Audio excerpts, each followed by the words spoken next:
Eu sou Mariana Rescala, uma mulher branca com olhos castanhos e cabelos castanhos longos encaracolados. Estou vestindo uma blusa azul marinho e estamos aqui no Innovation Center para mais uma edição do Consulta de Rotina, o nosso videocast do United Health Group Brasil.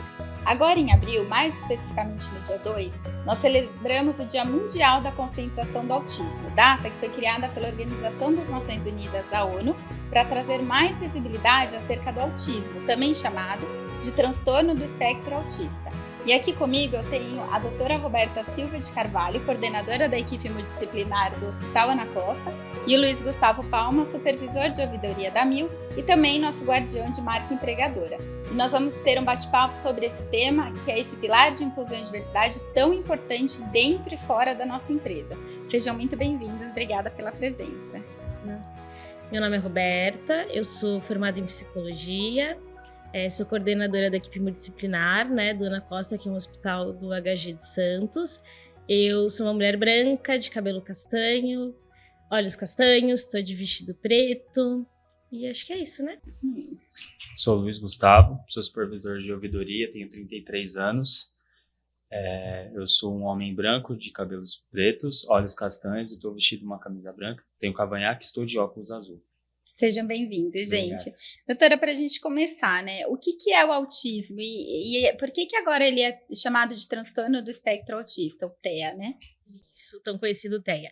Bom, o autismo, na verdade, ele é um atraso no neurodesenvolvimento, onde a gente tem significativamente atrasos tanto na interação social, na comunicação, como na parte comportamental, Então, primordialmente, a criança ela vai apresentar alguma dificuldade dentro desses três quesitos. Então, é muito comum a gente ouvir a criança, não tem contato visual, ela não conversa com outras crianças, se isola um pouquinho, ou pode ser ao contrário, ela quer abraçar demais, quer ficar muito perto.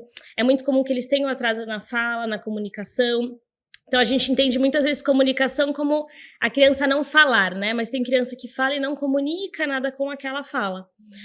Muito comum também na questão comportamental, a estereotipia, os manejos, a rigidez tanto física, da rigidez comportamental, como uma rigidez mental.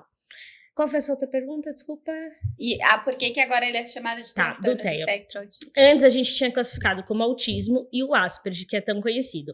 Não, a gente não usa mais essa nomenclatura porque também ela meio que segregava a criança.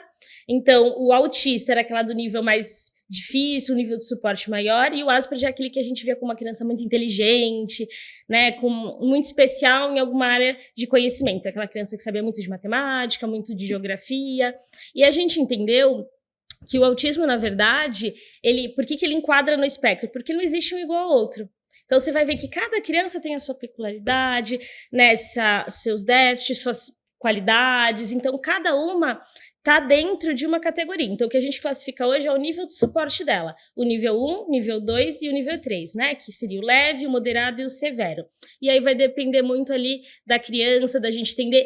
E também a gente entende, às vezes, que a criança leve vai ser leve a vida inteira. Ela pode transpor entre essas categorias também. Então, ela pode ser leve para o moderado, do moderado para um leve. Então, ao longo da vida, ela pode fazer essa transição também. Legal. Até eu ia perguntar sobre esses graus, que existem diversos graus. A da síndrome, e existe qual a diferença deles, E existe alguma semelhança ou alguma diferença com a síndrome de TDAH? Tem. Na verdade, sim, os dois, eles se enquadram, muito parecidos, os quadros, até por isso que às vezes o diagnóstico é difícil, porque a gente acha muito semelhante. Mas eu acho que a principal característica é que no TDAH você vai ter uma dificuldade no controle inibitório. Então é mais comum que eles sejam, às vezes, mais agressivos, mais agitados, mais hiperativos. Já no autismo, a gente vai ter ali uma criança que tem mais uma dificuldade na parte da rigidez comportamental, Então, ela é uma criança que tem que seguir ali um padrão, que tem uma dificuldade de mudar a rotina dela, principalmente na questão da alimentação. Então, acho que a diferença primordial do TDAH com o autismo seria essa parte. Mas eles se assemelham em muitas coisas. E também não é incomum que a criança com autismo tenha TDAH e a criança com TDAH tenha autismo. Tem os dois diagnósticos. E a gente fala que o autismo ele já nasce com a criança. Ele já nasce, ele é diagnosticado, geralmente, nas crianças. Existe algum alerta que pode indicar esse atraso no neurodesenvolvimento e que merece uma atenção especial? Tem alguma idade específica que a gente percebe? Olha, a partir do primeiro trimestre de vida a gente já consegue perceber, mas eu acho que a maioria dos pais vão perceber ele a partir de 1 ano de vida, mais ou menos. Por quê? A gente tem marcos do desenvolvimento. É importante que os pais conheçam esses marcos para estarem atentos, né, a esse atraso ali no desenvolvimento. Então, uma coisa que é muito comum você ouvir, cada criança tem seu tempo, vamos respeitar o tempo delas.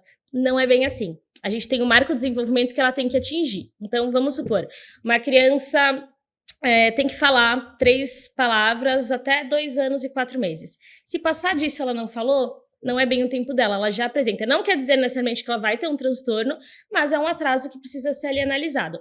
Então, com o ano, seu filho não sustenta a cabeça, seu filho não faz contato visual com você para brincar, não apresenta interesse ali em brinquedos, em atividades, né? A criança ela tem aquela mania de olhar tudo, de olhar o chão, de olhar as pessoas.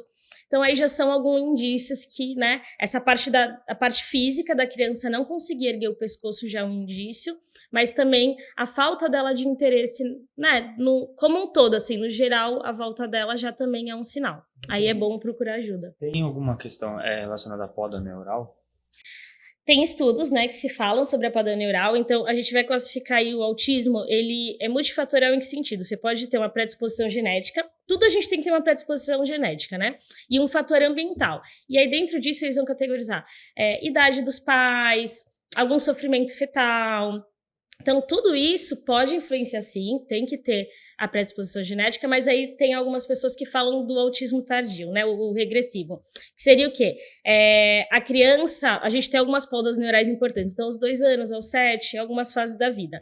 Nessa poda neural é como se o cérebro fizesse uma limpeza e tirasse aquilo que é importante. Então é muito comum que a criança, às vezes, até 2 anos fale e depois ela pare de falar, né? Aconteceu. É que assim, a gente ainda não tem um estudo certo. Então você vai achar estudos que falam várias coisas, mas nada é muito, muito específico. Mas você acredita, né, no que eles chamam aí do autismo, acho que é regresso, acho que é regresso, que é da poda neural. A criança fala, faz tudo até 2 anos. Do dia pra noite ela para de fazer.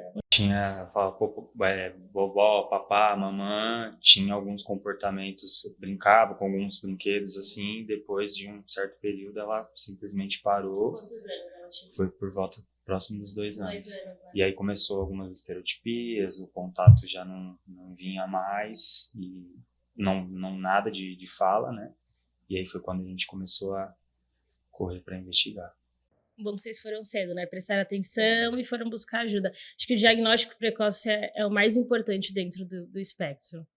Até ele, né, estava comentando com a gente que ela foi diagnosticada com um grau, mas que é o que você comentou também, não necessariamente esse grau vai permanecer por toda a vida, né? Porque ou ele uma melhora e uma piora, que é isso que Acho que ao longo da vida, o ser humano ele vai desenvolvendo. Todos nós, de alguma forma, a gente vai mudando ao longo da vida. Tem necessidades que a gente, né? Uma época ali você tem mais dificuldade de interação com as pessoas, aí você melhora isso na vida adulta, mas aí você tem mais dificuldade no trabalho, e aí você vai se ajustando ao longo da vida a tua personalidade, ao teu meio. E é um pouco assim também. Por isso que a gente fala que o grau de suporte ele também vai de acordo com aquilo que a criança necessita. Se é uma criança que fala, que interage, que comunica. Então, se tiver o tratamento adequado, se a família for engajada, a escola for engajada, essa criança tende a ter um desenvolvimento muito bom.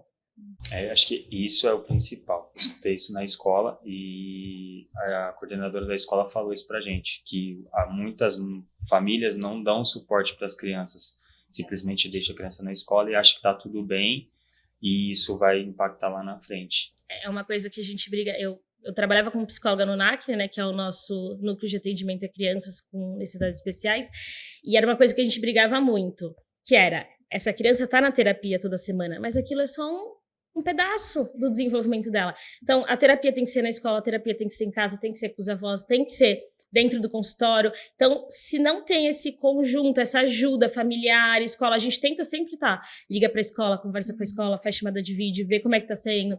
O avô cria ela também, então o avô vem também, o avô tem que participar. Porque senão é só 50%. Né? Não tem como a criança evoluir se só uma parte faz. É toda a rede de apoio. É toda a rede de apoio. E você comentou genético, até isso que eu ia perguntar. Muito se fala de ser genético, de ser hereditário, e até esse diagnóstico na fase adulta, né? Existe mesmo isso. E é normal também, outra coisa que a gente ouve falar que é mais comum em meninos. Então, aí são 3 fatores, né? Recentemente, acho que faz umas 2, 3 semanas, saiu um dado do CDC, que a cada 36 pessoas, crianças, são autistas. E aí a gente pensa, será que tem mais autistas? Ou será que está sendo mais diagnosticado? Então, essa é uma dúvida grande. A gente fala da parte genética, porque tudo tem que ter uma predisposição genética. E hoje é muito comum. Então, quando eu recebo um pai, ele fala pra mim, nossa, você tá falando que meu filho é assim, mas eu lembro que minha mãe falava que eu era assim também. Eu lembro que eu também não socializava bem. Então, às vezes a pessoa tinha um nível de suporte muito baixo, não causava problema, então ninguém ia buscar também a informação. Então, hoje a informação ela é muito disseminada, o que faz com que as pessoas busquem esse conhecimento. Então, eu já tive muito paciente no consultório com 16, 17, 25, 30 anos, falando, olha, eu pesquisei na internet e eu vi que casa muito o meu sintoma. Será que eu tenho? E aí a gente faz essa investigação e acaba descobrindo que tem. Então, também as crianças sendo diagnosticadas, traz que o pai também é, né? Ou a mãe, ou alguém da família ali. Às vezes, não chega a ter todos os requisitos para ter, mas tem um ou outro comportamento que se assemelha. Então, esse é um ponto, né? A questão das meninas e meninos. O que acontece muito, talvez vocês devem ter passado isso na escola. O menino, ele geralmente é um pouco mais hiperativo, ele bagunça, ou ele bate. Então, ele chama a atenção. Se eu chamo a atenção, eu incomodo. Se eu incomodo, alguém vai reclamar e meu pai vai ter que buscar ajuda. A menina, ela tem uma tendência, às vezes, a ser mais quieta, mais retraída, mais introspectiva. Então, se ela não causa problema, ninguém busca ajuda. E quem é, geralmente, a linha de frente, assim, do autismo para diagnosticar é a escola. A criança vai para a escola nota que aquela criança tem comportamentos diferentes dos seus colegas, encaminha para o pai, pede para o pai procurar um neurologista, um pediatra que é ali, né? Até isso que eu ia perguntar. Se a gente percebe esses sinais, qual médico que deve procurar para dar o diagnóstico? Primeiro um pediatra, porque acho que toda criança tem um pediatra ali, mas também é muito comum que às vezes o pediatra tem aquele discurso, né, de que tá no seu tempo, vamos esperar. A gente recebe muito isso no consultório, crianças que chegam com 6, 7 anos, porque, vamos esperar. Então, o neurologista, o neuropediatra, ele vai estar mais com suporte também. Então, o pediatra e o neuropediatra são essa porta de entrada para encaminhar para a clínica, né, multidisciplinar ali para os atendimentos, que é fono, TO, psicólogo, terapeuta ocupacional, né, fisioterapeuta, aí vai depender da necessidade da criança. Mas tem uma idade que fala, não, tem casos que falam, não, só pode diagnosticar com 4 anos. Não, tem que diagnosticar antes ou não tem essa realmente uma idade? Assim, o mais comum que eu vejo é que a criança é diagnosticada a partir dos 3 anos. Porque acho que geralmente, né, vamos ali numa hipótese diagnóstica primeiro, vamos descobrir se realmente... A gente vem de uma pandemia, a criança ficou em casa, sem interação social, vendo televisão. Então, será que é realmente autismo? Será que essa criança só teve uma dificuldade ali no contato? Então, é legal que vá no neuro. O neuro, primeiro, ele vai criar ali uma hipótese diagnóstica, manda para as terapias, a gente faz uma análise ali na criança, a gente vai trabalhar com aquela criança e vai falar, olha, realmente é ou não? Acho que não, acho que ou é um TDAH, ou é alguma outra coisa, ou é só um atraso de fala, ou não, realmente tem autismo. Então, é muito essa troca, essa parceria. É uma equipe multidisciplinar mesmo. Então, o neuro, o pediatra, a escola, a família, geralmente a gente faz essa investigação, cria relatórios e laudos para que o neuro faça o diagnóstico. Então, eu já tive criança diagnosticada com 1 ano e 8 meses, já tive criança diagnosticada com 15 anos. Já teve diagnóstico errado também. Já teve diagnóstico errado, muito, acontece bastante. Porque às vezes é muito precoce. Uma criança de 1 ano e 8 meses, às vezes ela é muito pequena ainda pra gente... Né? Às vezes também é muito nítido, mas às vezes não. Então, às vezes é bom esperar um pouquinho pra ver se aquela criança realmente está dentro do espectro ou alguma outra questão, né? Mas não existe uma regra. E tem um mito, assim, que quando você tem o primeiro filho é mulher e é diagnosticado com autismo, a tendência é que o segundo filho também seja autista? Isso é um mito ou... Isso na verdade, para tudo. Sempre que a gente tem um filho com algum transtorno, aumenta a probabilidade. Então, é muito comum você ver gêmeos com diagnóstico de autismo. Antigamente, até a gente conversava muito sobre isso, numa clínica que eu trabalhava, que a mãe tinha um filho para cuidar do outro. E, às vezes, vinha o outro filho também, com a mesma questão ou com alguma outra questão. Então, há uma predisposição genética. É que nem câncer, né? Então, dizer que se você tem câncer... a chance é que o seu filho tenha ali 25% e vai aumentando conforme mais pessoas vão tendo. Então, a chance é grande, sim. Mas aí existe algum mapeamento, algum exame que possa ser feito para... A gente não consegue... Essa porcentagem, na verdade, saber isso? Não, porque assim, não tem nenhum exame que diga que a criança tem autismo. Quando você vai no médico, ele pede exames, na verdade ele pede para descartar. Então talvez sua filha deve ter passado. Eles passam por exame, ressonância magnética, tem alguns exames Bera, né? É o pior exame que eu já fiz na minha vida. Como que é esse exame? Quer explicar um pouquinho? O Bera eles levaram ela para ver a audição, né? E aí eles colocam, se eu estiver falando alguma coisa errada, por favor, me corrija. Eles colocaram um fonezinho nela e eles emitem ondas sonoras para detectar algumas coisas no cérebro. Só que ela teve que fazer sedada. E a pior sensação da minha vida. Eu falei que se precisar fazer de novo, eu não cedo. Porque é muito bebezinho, tem que ficar parado. Ela era bem pequena, foi bem assim... acho que foi a pior. Eu não tenho problemas para levar ela em nenhum lugar, para fazer exame, para colher sangue, nada. Mas esse exame foi assim, o cara acabou comigo. Foi bem sempre uma judiação, né? Porque a criança é sempre pequenininha e passar por essa bateria de exame. E, na verdade, assim, o Bera é importante, o processamento auditivo, que é porque, assim, é aquilo que a gente falou, a criança ouve, mas será que ela tá entendendo, que ela tá processando aquela informação que ela tá recebendo? Então, são os dois que eu acho mais importante. A maioria dos exames é para tirar qualquer outra dúvida, mas não tem nenhum exame que vai falar assim, a criança tem autismo. Confirme, bem o diagnóstico físico. É o clínico. É o clínico. É o nosso olhar clínico da família, da escola. É uma junção ali de pessoas observando o comportamento da criança para entender se ela se enquadra ou não. Você comentou também do diagnóstico precoce, que é fundamental para, né, que o Luiz estava comentando também, para a qualidade de vida da criança ou até da pessoa, né? É importante a gente sempre entender assim, se você pega uma pessoa de 70 anos e dá um celular para ela vai ter muito mais dificuldade que uma criança de 3 anos, né? Então a gente aprende muito nos nossos 7 primeiros anos de vida, assim, os 2 primeiros, mas assim, é aquela época que a criança... que ele for das pólulas neurais, né? Os neurônios estão a milhão, tem muitas conexões sinápticas, então a criança aprende muito. Então a parte importante, primordial, é sempre na infância. Tudo que você tem para ensinar seu filho é na infância, não adianta com 17 anos a gente tentar ensinar algo, porque o nosso cérebro ele vai amadurecendo igual a gente, e aí as informações vão tendo mais dificuldade para entrar. Então o diagnóstico precoce ele é essencial no tratamento da criança, com qualquer tipo de transtorno, mas principalmente no autismo. Por quê? Se eu detecto que há 1 ano ela não está falando, ela não está andando, faço uma terapia intensiva, a escola ajuda, a chance dessa criança desenvolver é muito maior. Agora, se chega uma criança no consultório com 10, 12, 13 anos e não fala, o cérebro dela está muito mais solidificado do que uma criança de 1 ano, né? Se quiser que ela aprenda inglês, você vai botar ela pequenininha na escola, ela vai usar o inglês como se fosse a língua materna dela. Se você aprende depois mais velho, ele já fica muito mais difícil. Tudo fica mais difícil quanto mais velho a gente fica, né? E aí você comentou, até para que possa ter um tratamento, né? Existem esse tratamento, ele engloba medicamento, terapias, quais são essas terapias?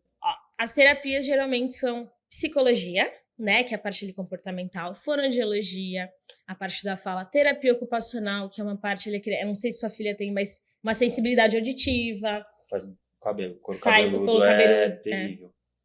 Geralmente som, algumas crianças não gostam de som, ou não ligam para som, né, absurdo. Ela, com um barulho a gente não tem problema, não tem nenhum problema. O dela Posso é o levar ela toque. para festas, para o que for, não tem problema nenhum, mas o toque no cabelo A alimentação dela, como que é? É um pouco... ela tem ondas, assim, ela come, ela não pode ver, porque se ela vê, de repente ela não quer comer, mas ao mesmo tempo, se você esconder dela, ela come, e tem momentos que ela come fora de casa, tem momentos que ela só quer comer em casa. Então, às vezes, por exemplo, eu vou para um churrasco, aí ela come carne. Só que se eu chegar em casa e ela estiver com fome, eu tenho que fazer comida. Mas você tem que fazer comida e dar comida para ela, porque ela só quer comer em casa. Então tem esses momentos. Tem muita criança que come por cor, só come coisa molhada, só come coisa seca. Então ali também a gente vai trabalhar isso, né? Tem criança que trabalha por música, que tudo para ela é música. Então ela vai falar através da música. Então a musicoterapia entra, a arte-terapia é uma forma de expressão muito boa também.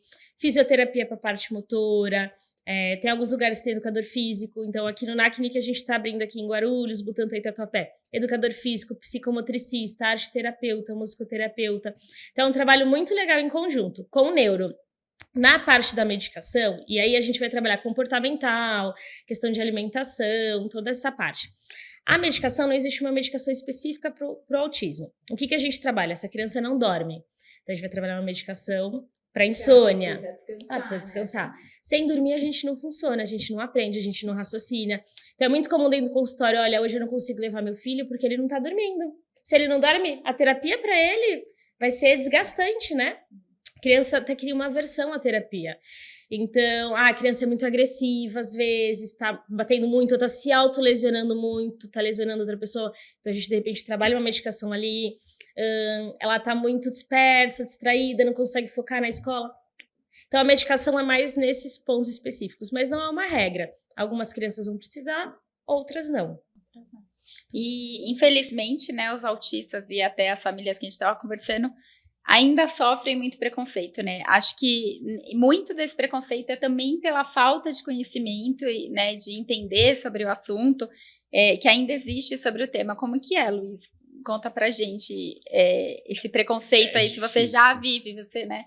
Mesmo com ela tão pequena, né? Ainda ele tá com 4 anos, né? Que você comentou. É difícil, porque assim, as pessoas, elas têm informação hoje, apesar de ser o autismo, ele começou a ser muito falado depois da pandemia e tudo mais, mas as pessoas têm informação.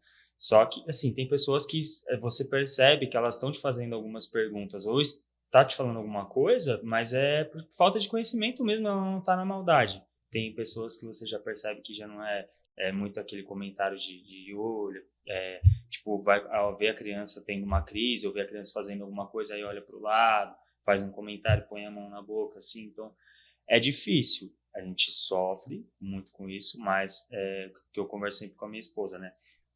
A voz tem que crescer, tem que falar um pouquinho mais alto, para as pessoas começarem a entender que isso vai começar a ser normal e vai fazer parte da rotina de muitas pessoas no dia a dia. Então, já é normal, já né? Já deveria ser. Passou verdade. da hora da gente falar sobre isso, né? Até é importante a gente trazer, porque o capacitismo, que é esse preconceito contra a pessoa com deficiência, é crime, né? Até entender um pouquinho quais são esses direitos, benefícios aí social dos autistas. O autista, ele tem bastante direitos. Alguns pais às vezes acabam não conhecendo, né? Como a carteirinha. Sua filha já tem essa carteirinha? A carteirinha, aí ela pode utilizar no carro, a gente Sim. pode colocar o carro como PCD, tem vagas específicas. Sim, tem esse jeito. O PCD muita gente não conhece, que tem direito ao desconto do carro, ao desconto do IPVA. Tem um direito... Esse, na verdade, é o problema. Tem um direito que a criança tem, que é o valor.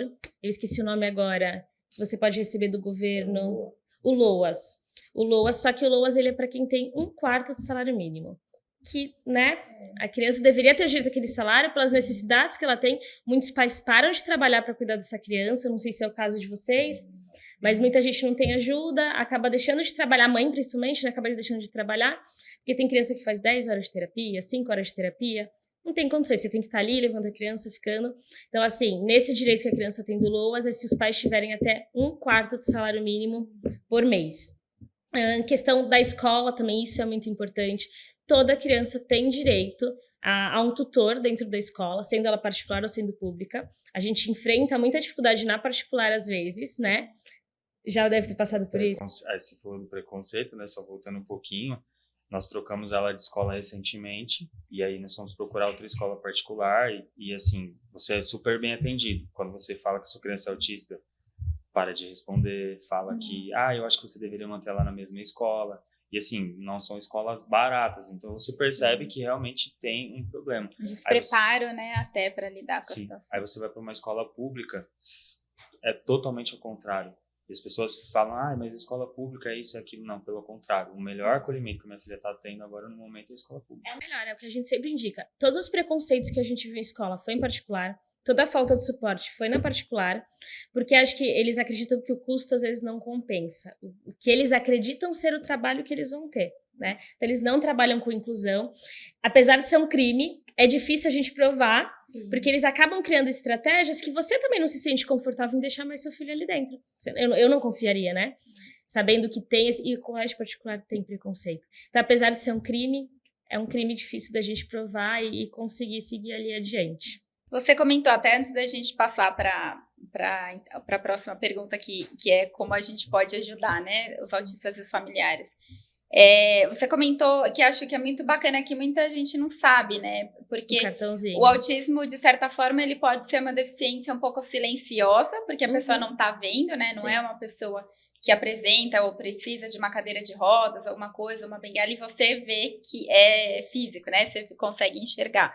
Então, mas é interessante que você falou, né? Porque existe a carteirinha... Essa carteirinha de identificação. Que ela é colorida. Eu já ouvi falar também sobre o girassol. Como que... Tem o girassol, o símbolo do autismo, né? E é importante, recentemente teve um garoto de 13 anos, autista, que se perdeu e foi identificado por essa carteirinha. Então, você consegue na prefeitura, né? É importantíssimo ter, porque se perder, as pessoas identificam. Por conta do julgamento também, porque que se ouve muito? Mas não tem cara de autista. Como se o autista tivesse cara. É o que você falou, as pessoas, quando não tem uma deficiência física, não sei que tá faltando o braço ou uma perna, é como se ela não tivesse nada. Então, o preconceito também surge daí. Vê uma criança no metrô, aí a criança entra numa crise ali, né, num comportamento disruptivo, porque tá barulho, porque tem muita gente, porque alguém encostou nela. Aí, o que o cara do lado fala? É birra, o pai não sabe educar, olha, falta de porrada. Não é aquele clássico que a gente ouve muito. E às vezes, se a criança tá com esse cartãozinho, traz um olhar ali diferente também. Para quem tá vendo, né? Entender. A gente falar sobre isso, exatamente, justamente para quem não conhece, né? Sobre Sim. isso e entender. Que não é birra, não é falta de apanhar, não é falta de educação dos pais. É uma questão bem sensorial também, que ele falou, a filha não consegue ouvir, porque o barulho para ela não é que nem pra gente. É muito mais intensificado. Cria realmente ali um desconforto absurdo. O toque na cabeça, às vezes a criança vai tomar banho, vai lavar o cabelo, para ela aquilo... Nossa, é um desconforto, e aí ela chora, e aí é uma briga, ela não quer tomar banho, escovar o dente é outra dificuldade, né? Por conta da sensação mesmo para ela. Então, já andou com a etiqueta incomodando? É meio que isso. Então, você tem que, às vezes, trabalhar o dia inteiro e a criança ela não consegue lidar com aquela etiqueta, que também é muito comum, né? Sim. Eles não gostarem de etiqueta. Tem problema com o uniforme da escola. Uniforme. O tecido do short, da calça, ela não... É mais áspero. Ela não quer pôr. E aí ela vai pra escola sem a calça do uniforme. Às vezes a gente não consegue perceber. Você pisa na areia, na água é normal. Pra criança pisar na areia, às vezes, já é uma sensação horrorosa, né? E aí, entrando nessa pergunta aqui, como que a gente pode ajudar para que a gente não tenha esse preconceito, mesmo que seja sem querer, né? Sim. Que hoje tem aí um monte de informação, a gente não tem mais, porque eu não entender, não buscar ajuda, não buscar informação. Tudo bem, a gente até um período, né? De repente a gente estava comentando aqui, não estamos inseridas numa bolha onde, na minha bolha, não tem pessoas com deficiência. Então, a gente tem que fazer aquele exercício de levantar a cabeça, girar o pescoço para olhar ao nosso redor, né? Então, não é porque eu não vivo aquilo que eu não preciso respeitar e entender. Então, como que a gente pode ajudar, mesmo não tendo, não é porque eu não tenho, né? Porque é o que você falou, para não existir esse pré-julgamento de que a criança tem uma birra, para que a gente não desrespeite os autistas e os familiares. Você comentou, né? A gente sabe que eles têm muita sensibilidade ao toque, tem Sim. o lance da rotina, né? Sim. De não mudar. Conta um pouquinho mais pra gente, como que a gente pode ajudá-los a inserir eles na sociedade, né? Eu acho que eu gostaria de dizer que a gente conseguiria combater o preconceito. Não acho que é uma realidade, porque tem pessoas que fazem por desinformação, o que não é justificativa, porque hoje a gente tem informação aí, né, a rodo, e tem pessoas que fazem por maldade mesmo, por não olhar ali o lado do outro, não conseguir ter empatia. Isso crianças no geral. O adulto, ele tem essa mania de olhar a criança como um adulto birrento, né, como se estivesse fazendo por maldade. Ele não entende que aquela criança ainda não tem preparo emocional, o cérebro dele não está desenvolvido ainda para conseguir lidar com as coisas no dia a dia.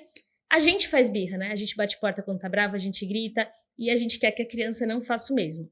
Então, acho que já começa que o adulto, a sociedade como um todo, ele tem que se informar do que é a infância, né? Dos marcos de desenvolvimento da infância.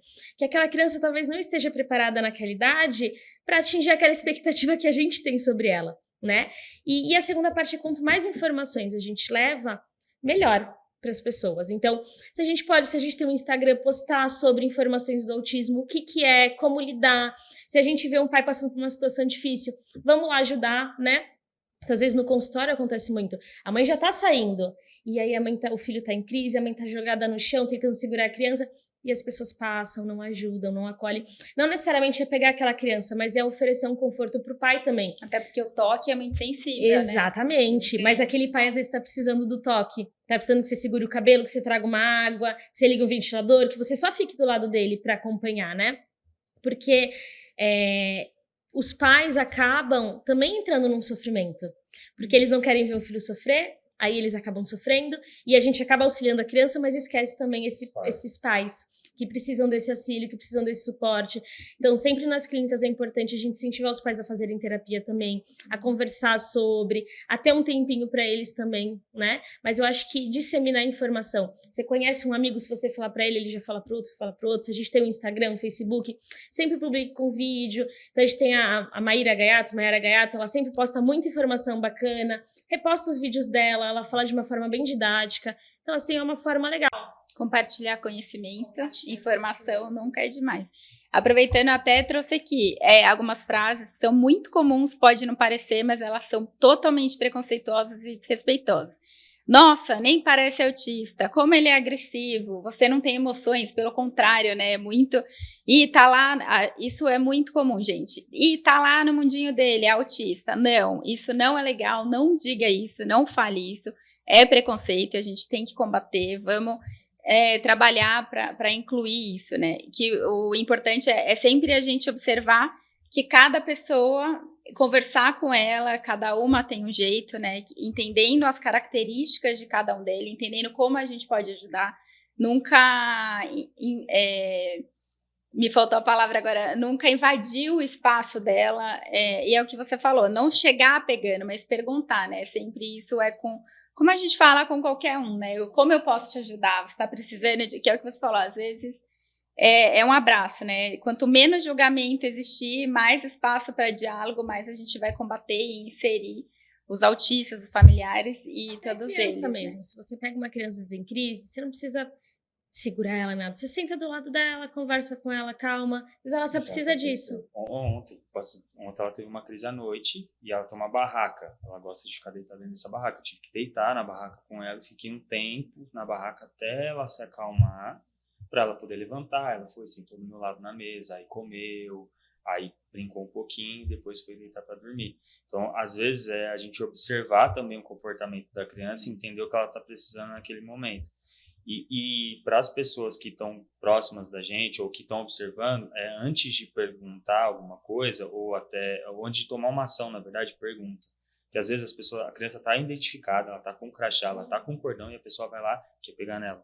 Aí ela faz assim, ou ela empurra, né? Porque eles têm costume de empurrar. Aí a pessoa já faz assim, aí você tem que explicar, falar, olha, ela é autista. E ela já tá com a identificação. Então, as pessoas às vezes precisam também observar um pouquinho mais. Eu acho que é muito você tá acostumado, ai, que criança bonitinha, eu vou pegar, eu vou apertar. E com o autismo isso, infelizmente, não funciona.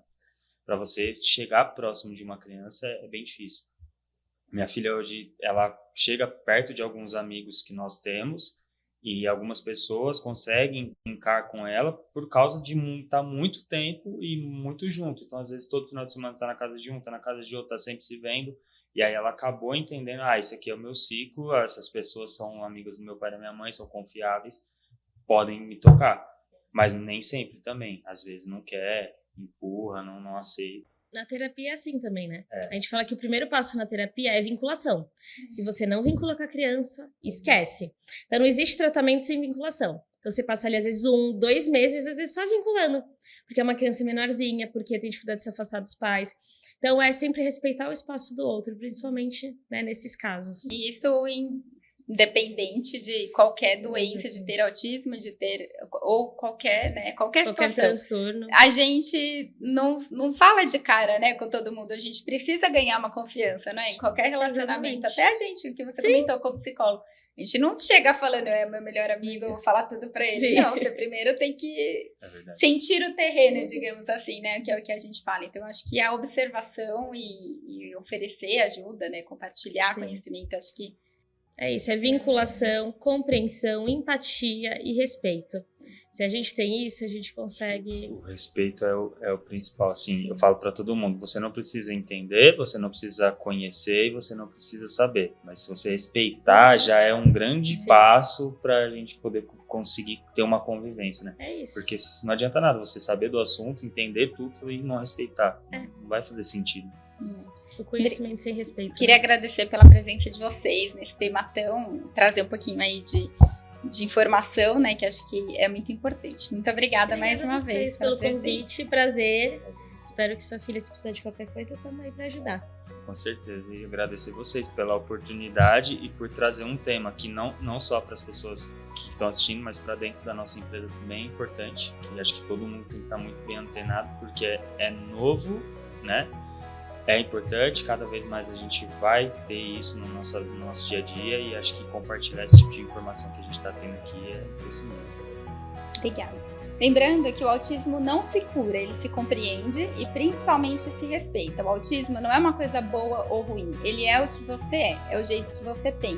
Não existe uma única forma de ver o mundo, existem várias e isso deve ser respeitado. Com muita empatia, muito amor e principalmente muita inclusão. Obrigada pela sua companhia e até a próxima.